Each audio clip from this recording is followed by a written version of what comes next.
에베소서 2장 강의의 세 번째 시간입니다. 구원의 복음이라는 주제로 오늘은 본질상 진노의 자녀라는 제목의 말씀을 전합니다. 오늘 본문의 말씀을 전개하기 전에 오늘 본문의 말씀을 조금 더 잘 이해할 수 있는 그런 하나의 성경의 그 비유를 먼저 말씀을 드리고 말씀을 전개를 하는데요. 누가복음 15장에 보면 탕자의 비유가 나옵니다.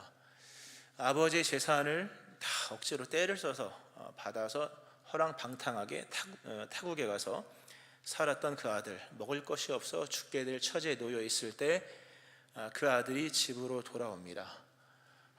냄새나는 모습으로 있는 그대로 그 냄새나는 옷과 더러운 몸과 또 불명예스러운 그런 결정들이었지 않습니까? 그렇게 들어옵니다. 변화가 되었는지 안 되었는지 실상은 배가 고파서 들어온 것 뿐인데 알고 보면, 그러나 아버지는 아들을 그냥 끌어안습니다. 이게 기독교입니다. 아버지는 아들을 끌어안습니다. 변화되었는지 안 되었는지 아무것도 묻지 않고요, 입을 맞춰버립니다. 어떤 것도 확인하지 않습니다. 그냥 끌어안습니다. 본질상 문제가 있는 그 아들을 있는 그대로 받아들입니다. 그것이 가능했던 것은 오직 하나, 아버지의 아들이었기 때문입니다. 아버지와 아들의 그 관계 하나가 전부를 가능하게 했다. 이 기독교입니다. 아버지와 아들의 그 관계 하나가 이 모든 전부를 가능하게 했다. 입을 맞추고 끌어안고 아버지가 다 맞아주는 이 모든 것을 가능하게 했다는 겁니다. 의심되는 아들의 본질, 이 아들의 내면이 핵심이 뭐냐? 뭘 배고파서 왔고 아버지여 내가 하늘과 아버지께 죄를 지었사오니 그런 얘기를 했습니다만, 의심되는 아들의 본질보다 아버지의 그 아들이라는 관계가 더 깊었다는 겁니다. 그 탕자의 비유에서 우리가 이제 보면 그 예수님이 비유하신 결말이 그렇게 끝나죠. 탕자 그 둘째 아들에 대한 세 사람의 이해가 나오거든요. 첫째는 본인이에요. 탕자 본인이었죠. 그가 그런 얘기를 합니다. 내가 하늘과 아버지께 죄를 지었사오니 아버지의 아들이라 일컬음을 받을 자격이 없습니다. 나는 자격이 없는 아들 된 자격을 상실한 사람입니다 라고 얘기를 하죠. 한편 첫째 아들이 얘기하죠. 아버지의 살림을 창녀들과 함께 삼켜버린 이 아들이라, 아버지 재산을 가산을 다 탕진했던 아들, 이렇게 나오죠. 또 하나의 사람이 그 아들을 평가하죠. 바로 아버지입니다. 아버지는 분명히 말씀하기를 이 내 아들은 죽었다가 다시 살아났으며 내가 잃었다가 다시 얻었노라. 이 내 아들은 죽었다가 살았고 잃었다가 다시 얻었노라, 이렇게 얘기가 됩니다. 그리고 예수님이 말씀하신 비유는 아버지가 아들을 이해한 방식과 이해의 내용으로 끝이 납니다. 아주 중요한 얘기입니다. 이 설교의 이 내용들을 잘 이렇게 좀 담고 들어야지 설교가 조금 더 수월할 수 있습니다. 은혜란 뭐냐 할 때 아버지가 아들을 이해하는 방식과 아버지가 아들을 이해한 내용입니다. 우리식으로 우리에게 접근하면 은혜란 우리에 대한 하나님의 이해 방식, 우리를 하나님 이해하는 방식이 있다는 거죠. 그게 그리스도 예수의 십자가 사건이죠. 이해하는 방식과 그 예수 그리스도의 십자가 은총 아래서 우리를 이해하신 내용입니다. 그거를 믿는 게 믿음입니다. 믿음은 은혜를 믿는 거지 우리의 결단이 아닙니다. 아무리 결단을 해보세요, 결단이 믿음이 되나? 믿음은 은혜에 대한 응답입니다. 은혜가 뭔지를 아셔야 됩니다. 은혜란 우리에 대한 하나님의 이해 방식, 십자가, 그리고 그 내용입니다. 그것이 결론이고 그것을 결론으로 모든 이야기는 종결입니다. 이 말씀, 이걸 좀 이해를 하면 오늘 본문이 조금 더 이해가 될 겁니다. 이렇게 미리 사전에 하나의 비유적인 틀을 가지고 여러분의 시선을 이렇게 좀 고정을 시켜 드리는 것은 오늘 본문을 잘 들어야 하기 때문입니다. 오늘 본문에 여러 용어들이 나오죠. 육체의 욕심을 따라 지냄이 육체와 마음에 원하는 것을 하여서 본질상 진노의 자녀였다. 육체는 이 살을 말합니다. 이 몸을 말합니다. 혈육으로 이어진 몸. 그런데 이제 근본적 의미는 타락한 본성이죠. 인간을 성경이 타락했다고 하는 표현은 영에서 육으로, 육체로 치닫는 모든 것들은 타락이라고 얘기를 하거든요. 그래서 그런 타락한 본성을 얘기하는 것이고, 또 그런가 하면 육체의 욕심을 따라 지냈다. 이 욕심이라고 하는 것은 쉽게 충동을 얘기해요. 충동. 어느 정도 충동이냐? 넘지 말아야 될 선을 넘을 정도의 그런 강렬한 욕구를 말하는 겁니다. 아무리 배가 고파도 남의 것은 먹으면 안 되죠. 아무리 돈이 없어도 다른 사람의 지갑에 손을 대면 안 되는 거죠. 아무리 내가 가난하게 살아도 옆집을 넘어가서는 안 되는 겁니다. 근데 충동은 그거를 막 넘어가게 만든다는 거죠. 육체의 충동을 따라 살아가는 인간의 모습을 얘기하고요. 또 마음이 원하는 것을 하여, 이게 육체의 의도와 생각들입니다. 충동이 있는데, 충동이 단어는 충동이지만 그 우발적 충동이 아니라 의도된 충동이다라는 겁니다. 아주 그 악한 거죠. 이게 오늘 이 시대를 살아가는 사람들의 내면의 세계입니다. 우리가 알다시피 현대인들은 행복의 정점을 자아 실현에 둡니다. 이게 문제인데요. 옛날엔 먹고 사는 것, 그 다음에 안전에 대한 갈망, 뭐 여러 얘기하다 맨 꼭대기가 자아를 성취하는 거거든요. 그게 이제 오늘날의 행복의 이제 지고점이라고 얘기를 하는데요. 근데 그것이 문제가 됩니다. 왜냐하면 인간의 내면이라고 하는 것은 끊임없는 충동입니다. 활화산 같은 겁니다. 끊임없는 충동이라고 하는 것은 그것이 반사적 행동이거든요. 다시 말씀드리면 인간의 내면 안에 있는 충동은 불합리다라고 하는 겁니다. 합리적이지 않다. 비합리요, 더 나아가서 불합리다. 인간 안에 있는 충동, 자아를 실현하고자 하는 충동은 근본적으로 충동의 성향이기 때문에 그 자체가 불합리이고 비합리입니다.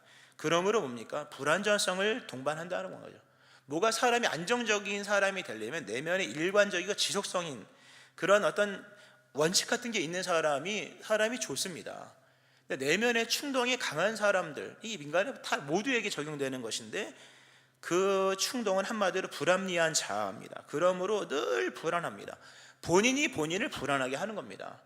원칙이 없는 거죠. 하고 싶은 대로 하는 게 좋은 거라고 생각하지만요, 안정을 찾을 수가 없습니다. 여러분, 자아를 실현하는 것은 불합리한 자아를 인정하는 겁니다. 거기에는 평안도 없고 안정도 없습니다. 오늘 이 시대가 바로 거기에 직면한 거거든요. 바로 그러한 내면의 세계를 말씀해 주고요. 뭐 이건 일반적인 얘기였습니다만 방금 말씀드린 거는 근본적으로 뭡니까? 하나님을 저항한다는 거예요. 인간 육체의 욕심을 따라, 육체의 의도된 것을 따라 이 추구하는 모든 것들이 하나님과 반대되는 거라는 거죠. 그러니까 하나님에 대한 반대적 충동이 있는 겁니다. 아이 교회 안 나와 이런 거지 않습니까? 예를 들면 단순한 교회 안 나와 오늘부터 그러면 안 됩니다. 뭐 그런 분도 없겠지만 인간의 내면의 욕심, 육체의 욕심과 마음에 원하는 것을 하는 그 근본의 것이 뭐냐 할 때 하나님과 반대되는 것이다. 그러므로 이 모든 것을 조합했을 때 인간은 본질상 진노의 자녀다라는 결론을 내립니다. 본질상 진노의 자녀. 이 본질이라는 단어가 어렵더라고요. 이게 원문을 보니까 어려워요. 우리가 본질 얘기하면 약간 뭐 철학적 얘기도 들어갈 수 있고 또 우리가 일반적으로 말하는 어떤 그러니까 실체 개념으로서의 본질, 우리가 뭐 영어는 못합니다만 뭐 substance라고 하지 않습니까? 그런 어떤 뭐 실체나 뭐 본체적 같은 개념으로서 본질이 아닙니다 이게. 또는 뭐 영어 진짜 못하는데 에센스, 우리가 뭐 핵심, 뭐 요체 뭐 이러지 않습니까? 그런 개념도 아니에요. 그런 게 아니라 네이처입니다. 그러니까 천성이라는 거죠. 인간은 그러므로 천성적으로 진노의 자녀다 이렇게 얘기합니다. 좀 구분이 됩니다. 이거 구분을 뭐 길게 잘 설명할 수는 없습니다만, 만약 이거를 우리가 정말 본질적으로 말하면 인간은 육체가 됐다, 핵심적으로 말하면 죽었다, 천성적으로 말하면 오늘 본문 천성적으로 인간은 진노의 자녀다 이렇게 얘기됩니다. 인간의 뭐 그것이 뭐 본질이든 아니면 핵심이든 아니면 오늘 본문에 말하는 네이처든 이 자연적 어떤 그런 내면의 천성을 따져봐도 인간은 결국 진노 앞에 놓여 있는 존재가 되었다 하는 얘기입니다. 이 중요한 선언입니다. 심판적 선언입니다. 봄이 되면 이제 식물을 심죠. 씨앗을 심습니다. 콩을 심으면 콩이 납니다. 그를 당연하죠. 왜 콩이 날까요? 본질이 콩이니까. 콩은 아무리 심어도 콩이 나올 뿐입니다. 100년이 지나고 200년, 300년, 400년이 지나도 콩 심을 때 콩 나지, 콩 심을 때 팥이 안 납니다. 인간의 본질상 진노의 자녀가 그런 겁니다. 시간이 아무리 지나도 인간의 본질은 진노의 자녀의 상태에 놓여 있는 것입니다. 이게 성경에서 말하는 선언입니다. 자, 이런 본질, 이런 인간의 내면에 이런 변치 않는 본질이 있다는 거예요. 아무리 또 심고 환경을 바꾸고 또 심고 또 거름을 주고 물을 주어도 맨날 콩 심으면 되는 콩이 나올 수밖에 없는 거죠. 왜? 본질이 콩이니까. 그런데 본문은 뭘 말하는 겁니까? 그 본질이 바뀌었다는 얘기를 하는 겁니다. 본질이 바뀌었다. 우리가 본질상 진노의 자녀죠. 본문은 이러저러한 이유로 인간의 모든 내면의 충동이든 그 계획의 의도든 목적이든 지난 시간에 따르는 풍조든 뭐든 간에 다 하나님과 반대되는 개념으로 다 흘러가기 때문에 인간은 근본은 죽음이요 본질상 진노 아래 놓여 있는 것인데, 우리 예수를 믿는 사람들 진노를 안 당하잖아요. 그죠? 예수님을 안 믿은 사람은 믿어야 되겠고, 믿으신 분들, 예수님을 믿는 분들은 우리가 진노 아래 있지 않지 않습니까? 본질상 진노의 자녀라고 말씀을 했는데 우리가 진노를 안 당하고 있는 거잖아요. 우리에게 주어진 영생, 그러면 본질이 바뀌었다는 얘기거든요. 이게 중요한 얘기예요. 구원은 본질의 변화입니다. 우리가 구원을 상황에서 얘기하면 건진받은 거고, 생명으로 얘기하면 사망에서 생명으로 옮기는 거지만, 본질 개념으로 말하면 본질이 바뀐 겁니다. 천성적으로 아니면 그것이 본질적이든 아니면 핵심적이든 간에 인간은 진노 아래 놓여 있는 존재인데, 예수를 믿었더니 진노를 안 받더라. 그럼 뭡니까? 본질이 바뀌었다는 얘기입니다. 콩을 심었는데 놀랍게도 팥이 나온 겁니다. 이게 은혜입니다. 요한복음 2장에 나오죠. 물을 잔뜩 갖다 항아리를 채웠더니 떠다 줬더니 포도주가 됩니다. 본질의 변화잖아요. 이 은혜의 세계가 그런 겁니다. 물하고 포도주는 이게 상관이 없는 겁니다. 본질이 다릅니다. 액체라는 공통점은 있지만 이게 물을 100년 놔둬도 포도주 되는 일은 없습니다. 그런데 그 변화가 됐다는 거죠. 그게 뭡니까? 은혜는 그런 세계입니다. 그 고린도 15장에 보면 그런 얘기 나오죠. 죽은 자의 부활도 그와 같으니 썩을 것으로 심고, 썩을 것으로 심었대요. 근데 놀랍게도 썩지 아니할 것으로 다시 살아난대요. 욕된 것으로 심었는데 영광스러운 것으로 다시 살아난대요. 육의 몸으로 심었는데 신령한 몸으로 다시 살아난다는 거죠. 대단한 얘기입니다. 콩을 심었더니 팥이 나는 겁니다. 이게 우리에게 주어진 구원의 또 다른 의미입니다. 본질상 진노의 자녀이므로 본질적으로 진노를 받아야 되는데, 예수님을 믿었더니 진노는 사라지고 은혜와 복이 우리에게 주어진 것이라면 근본적으로 우리의 본질이 바뀐 겁니다. 죽은 것으로 심었는데 썩을 것으로 심었는데 썩지 아니할 것으로, 욕된 것으로 심었는데 영광스러운 것으로, 약한 것으로 심었더니 강한 것이 나고, 육의 몸으로 심었더니 신령한 몸으로. 이 모든 것이 가능할 수 있었던 것은 살려주는 영, 그리스도 예수, 성령이죠. 고린도 15장에서는 예수님이요, 또 성령으로 영어로 말하면 성령이시죠. 삼위일체 하나님이시니까 이런 거라는 거. 이게 우리에게 일어난 변화입니다. 참 대단한 얘기죠. 콩을 심었더니 팥이 났다. 이게 그리스도 예수의 세계. 자, 이 얘기를 본문에서 하는데요, 중요한 것은 그런 변화가 우리에게 일어났다는 거예요. 일어났는데 여기서 질문을 던지는 거죠. 그럼 여러분 진짜 변했냐? 라는 겁니다. 이 구원의 복음을 통해서 우리가 무엇을 믿어야 되고 믿음의 근거가 무엇인가에 대한 부분들을 좀 심도 있게 다루는 것인데요, 오늘 사도 바울이 이런 얘기를 이렇게 전개를 하는 겁니다. 사도 바울 오늘 보면 전에는 이렇게 시작하잖아요. 전과 후가 있다는 거거든요. 그러면 전에는 우리도 그와 같았다. 무슨 얘기냐면 이방인들, 흉악무도한 죄인들, 그리고 하나님 알지 못하는 아주 폐륜적인 삶을 사는 그런 사람들, 풍조를 따르고 불순종의 아들들이며 그 내면의 세계 속에 불순종의 아들들 가운데 역사하는 영이 있어서 마귀와 그 사단의 영에 미혹되어 살아가는 사람들 질비하게 얘기를 하면서, 근데 우리도 전에는 그랬다. 우리도 본질적으로 말하면 그들과 똑같았다. 그런데 지금은 다르다. 왜? 하나님이 그리스도 예수를 바꿔주셨다. 그 얘기를 하는 겁니다. 로마서에도 그런 얘기 나오잖아요. 모든 사람은 죄인이다. 안 믿는 사람 죄인이다. 여러 동성애 얘기 막 하면서, 근데 우리도 죄인이다. 모든 사람은 죄인이다. 하나님 영광 잃을 사람 아무도 없다.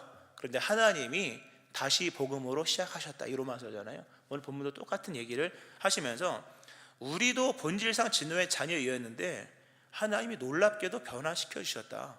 그래서 우리도 전에는 그러했는데 지금은 다르다. 이 얘기를 하시는 겁니다. 여기에 정직한 우리가 질문을 한번 던지면서 대답을 해보면, 그럼 우리는 진짜 변했는가? 라는 겁니다. 오늘 보면 전에는 우리도 그러했다. 그럼 전과 후가 있다는 거잖아요. 믿음의 변화는 전과 후가 분명합니다. 이 잘 들으셔야 됩니다. 오늘 설교 말씀 좀 잘 들을 필요 있습니다. 믿음은 전과 후가 분명합니다. 근데 아무리 전과 후가 분명하다고 선포를 하고 선언하는 저 자신도 모태신앙이고 예수를 믿은 지가 꽤나 됐는데 그 목사고 뭐 그러잖아요. 근데 전과 후가 명확하지 않아요. 아무리 봐도 명확하지 않아요. 계절로 비유하면 딱 2월인 것 같아요. 2월. 예수 믿기 전이 겨울이라면 원래 성경대로 말하면 예수 믿고 난 이후의 삶은 여름이어야 돼요. 여름과 겨울에 그 정도 차이가 있어야 되는데 예수님을 믿고 기나긴 시간이 지났으나 성경은 계속해서 너에게는 전과 후가 있는 것이다라고 얘기를 하는데, 제가 느끼는, 우리가 느끼는 신앙의 내면의 또는 삶의 변화를 보면 이게 뭐 겨울과 여름이 아니라 딱 2월입니다. 왜 2월이라는 표현을 썼냐면 2월은 헷갈리잖아요. 지금이 겨울입니까 봄입니까 여러분? 전 그래서 2월이 좋아요. 1월은 겨울이잖아요.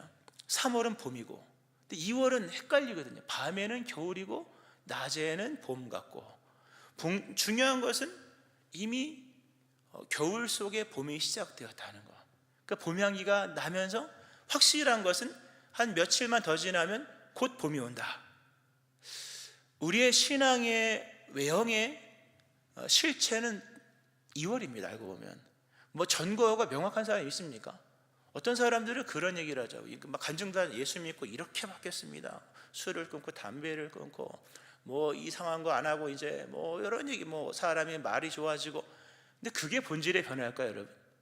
저는 묻고 싶어요. 워낙 질문을 좋아하는 사람이라 쫓아가서 겉에 것만 얘기하지 말고 안 얘기해 준 것도 좀 해주세요. 우리가 여러 뭐 간증도 하고 합니다만 예수 믿고 말하는 전과 후가 그런 거냐? 술 마시던 사이 술을 안 마시고, 물론 중요하죠. 그러나 그게 과연 본질의 변화냐? 뭐 그게 전과 후냐라고 할 때 그게 아닙니다.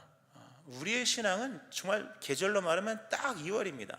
여름도 아니고 봄도 아닌 것이 겨울도 아닌 것이. 그러나 흘러가는 추세를 보면 시간이 많이 지나면 분명히 변화 있을 거다라고 하는 그 부분인 거죠. 오늘 본문에서 그럼에도 불구하고입니다. 이게 은혜를 선언하는 겁니다. 여러분, 변화서 이런 얘기를 하는 게 아니고요.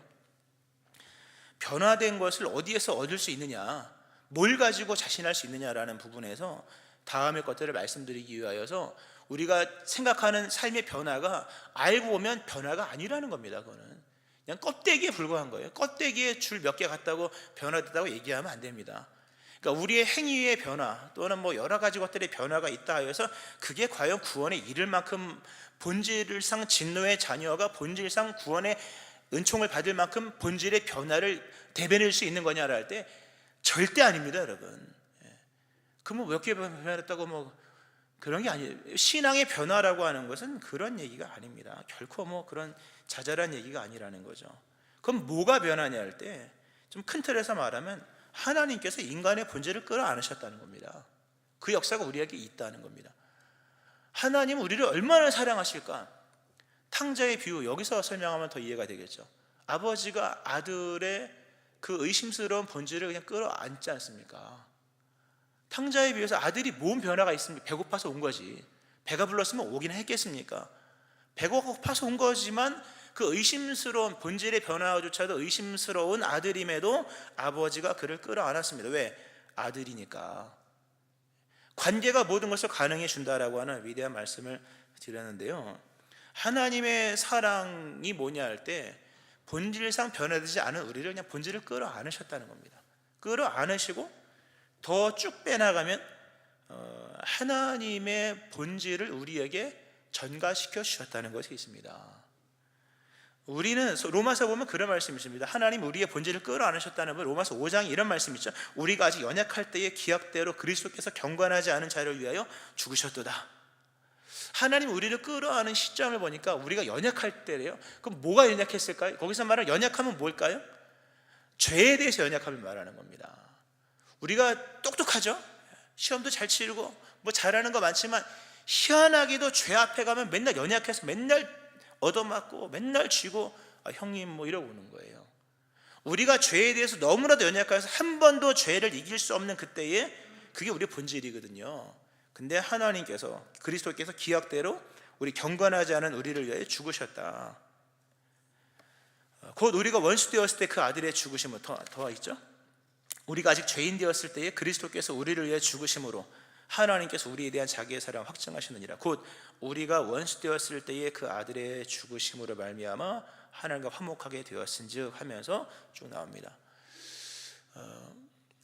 오늘 결국 우리가 구원을 받았다고 하는 것은 본질의 변화가 있었다는 얘기잖아요.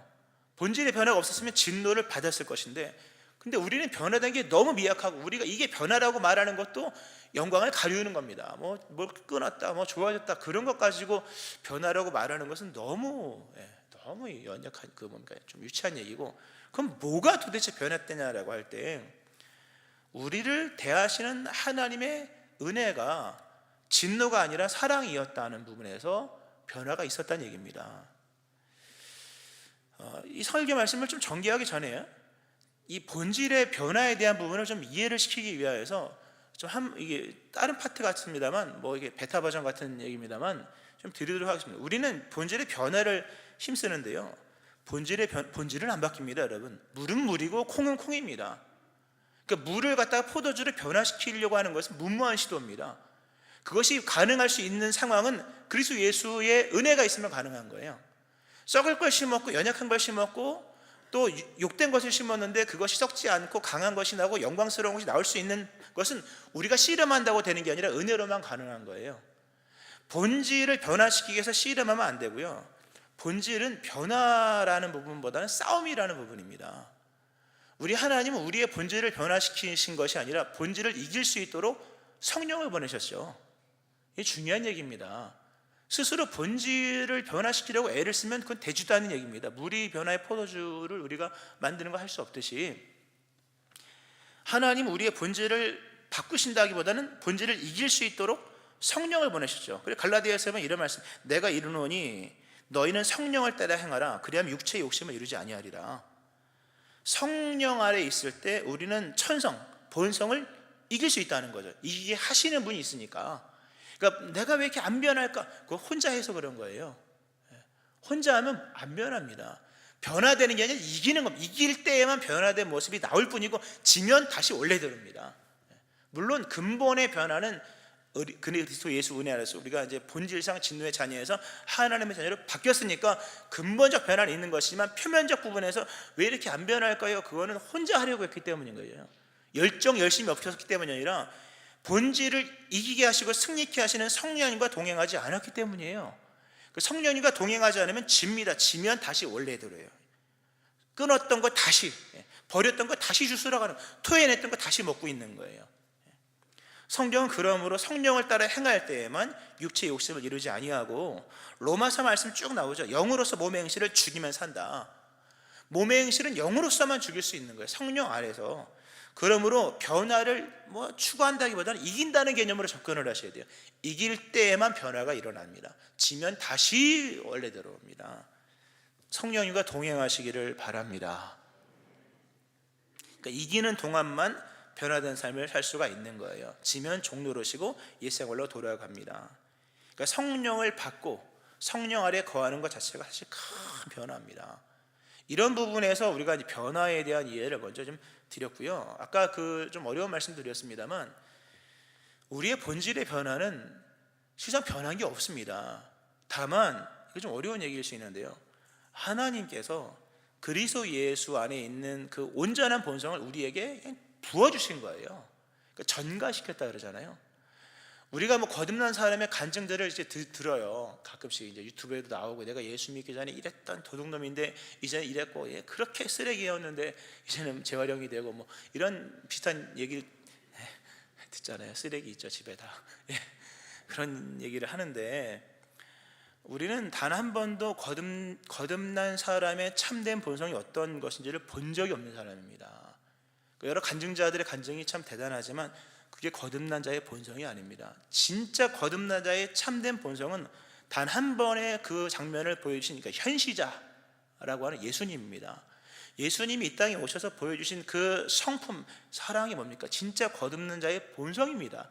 그분만이 거듭난 자의 참된 본성을 보여주신 것이고, 왜 보여주셨을까요? 그것이 우리 것이 되기 때문인 거예요, 나중에. 그러니까 하나님께서 그리스도 예수 안에 있는 본성을 즉 우리의 미래 상태죠. 미래 상태를 예수 안에서 오늘 우리에게 인정해 주시는 거예요. 그러니까 전가된 의라고 얘기한 것처럼 전가된 본성이 우리 안에 있음으로 인하여서 변화된 게 하나도 없지만 장차 변화되어 그리스도 예수님의 본성처럼, 물론 그분은 신이시니까 다르지만 그분이 우리 이 세상에 오셔서 보여준 참된 거듭남의 본성의 모습을 하나님이 예수 안에서 우리에게 인정하시고, 아직은 그렇지 않지만 미래의 상태의 모습을 전가시켜 주셔서 인정을 해주신 겁니다.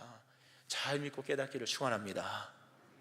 그렇게 해서 우리가 본성상 변화가 일어난 겁니다. 그러니까 표면적 변화를 가지고 나는 믿음이 없어요, 이런 얘기하면 진짜 믿음 없는 거예요. 말씀을 좀 정리를 하면서요, 오늘 본문에서의 초점은 우리의 변화된 모습의 전과 후를 말하는 것이라기보다는 하나님께서 우리에게 베푸신 구원으로 인한 전과 후를 말하는 거예요. 무슨 말씀이냐 하면요, 오늘 이 본문을 보면 본질상 진노의 자녀, 근데 본질이 바뀌었다는 거죠. 근데 우리는 바뀐 게 없는데요, 이제 하나님의 변화를 좀 보겠습니다. 이거 중요한데요, 하나님의 변화. 우리는 예수 믿고 나서 변한 게 별로 없다는 말씀을 누누이 드렸죠. 뭐 좀 변화는 있죠. 아주 없는 건 아니죠. 아주 없으면 그것도 이상한 거예요. 변화는 있습니다. 그러나 그 변화를 가지고 본질이 변화됐다는 말을 그렇게 연결시킬 수는 있는 건 아니에요, 사실 알고 보면. 그러나 하나님의 변화를 보시면 좀 중요한 게요,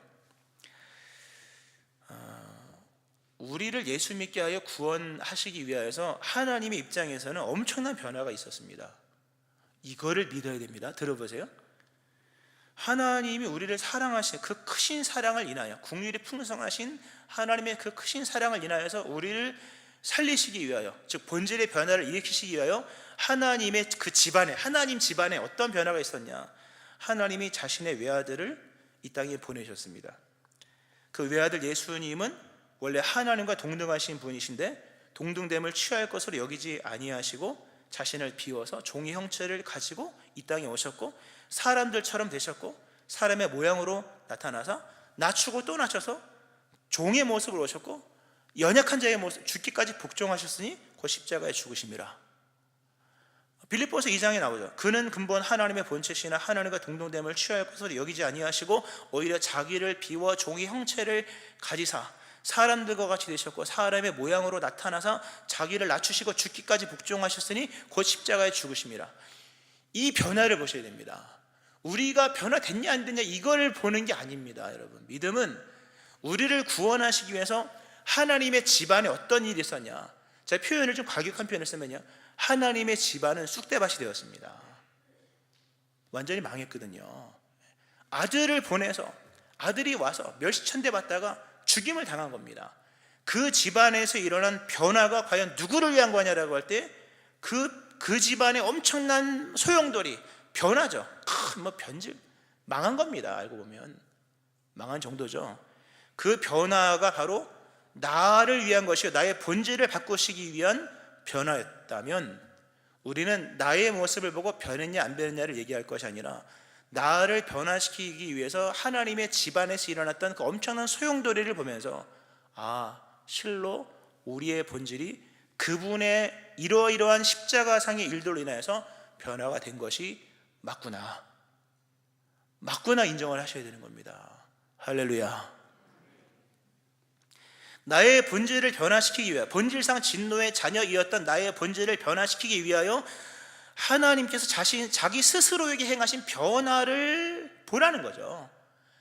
나의 본질상 진노의 자녀이었던 나를 변화시키기 위하여 하나님 스스로 자기에게 행하셨던 변화, 그 변화를 보면 나의 변화를 인정하지 않을 수가 없는 겁니다. 믿음은 그런 겁니다, 여러분. 뭐 여기서 우리가 무슨 얘기를 하겠습니까? 앞에나 마이크 앞에서 내가 변했습니다. 그런 얘기는 하는 거 아닙니다. 뭐 얼마나 변했습니까? 실상 변해봤자. 우리가 오늘 확신할 수 있는 것은 하나님께서 내게 베푸신 그 그리스도 예수가 하나님의 동등됨을 버리시고 이 땅에 오셔서 우리를 위하여 죽으시고 부활하심으로 그 일으키신 변화, 그 변화가 나를 위한 것이므로 하나님의 변화를 보고 행하신 그 하나님의 상황의 변화, 그 집안에서 일어났던 소용돌이를 보면서 우리는 나의 변화를 믿는 겁니다. 내가 변화되었냐 변화되지 않느냐는 것은 이 주관적 느낌이 아니라 십자가 사건에 있는 겁니다.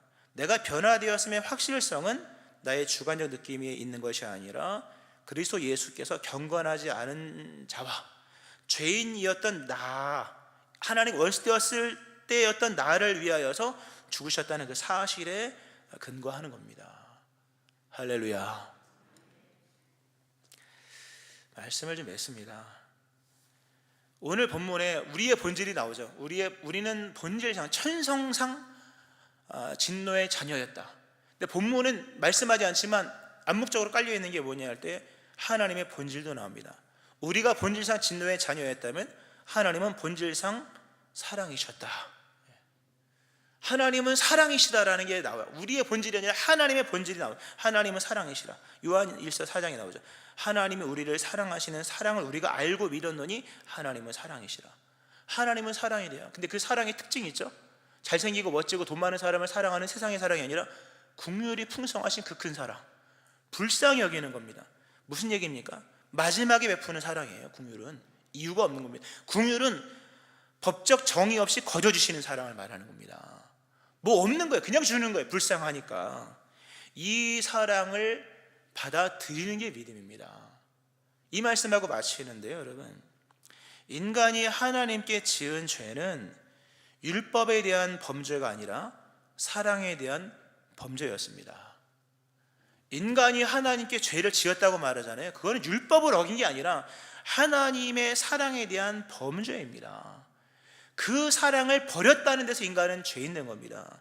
반대로 믿음은 뭡니까, 여러분? 그 사랑을 믿는 게 믿음입니다. 율법을 가지고 씨름하는 게 아니라, 물론 예수님이 율법을 완성하셨으니까 율법은 고스란히 받아야 되겠습니다만, 죄가 사랑에 관한 범죄였다면 믿음은 사랑에 대한 믿음입니다. 믿음은 하나님의 사랑을 믿는 겁니다. 특별히 말씀드린 것처럼 긍휼은 하나님께서 우리에게 베푸신 최후의 은혜입니다. 하나님은 그 긍휼 속에서 우리의 모든 것을, 우리의 본성과 본질을 다 용납하기로 하셨습니다. 그러므로 그 사랑을 받아들이는 겁니다. 그 사랑을 받아들이고 더 이상 나의 본질을 가지고 논하는 게 아닙니다. 왜? 나의 본질은 그리스도 예수 안에 다 담겨 있다는 거죠.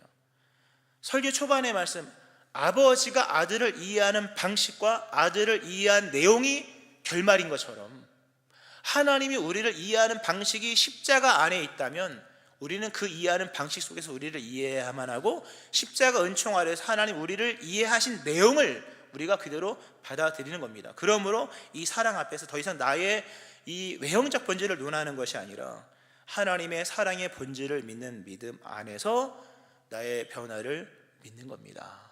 할렐루야. 그리고 뭡니까?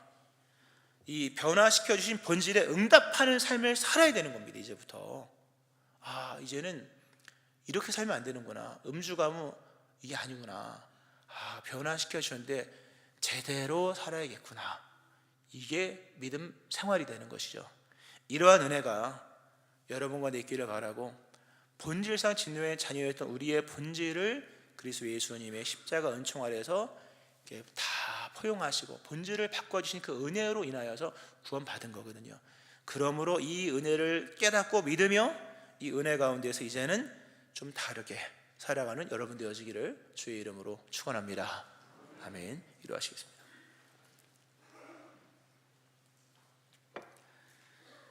하나님 아버지, 물이 변화의 포도주가 되는 일을 오늘 말씀을 통하여 봅니다. 본질은 바뀌지 않는 것인데, 우리가 진노의 자녀였던 본질이 우리에게 있었음에도 우리가 진노를 받지 않으면 본질이 바뀌었다는 것인데, 우리의 외형은 바뀐 것이 전혀 없으나, 그러나 하나님의 입장에서, 하나님의 집안에서 하나님의 관심과 하나님의 아들은 여러 변화를 겪으면서 심지어 죽기까지 하신 것을 봅니다.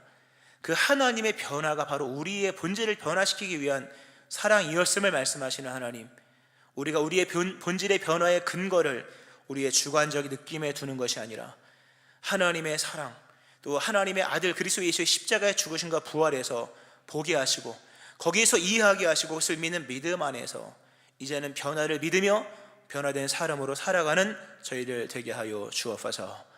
예수님의 이름으로 기도합니다. 아멘.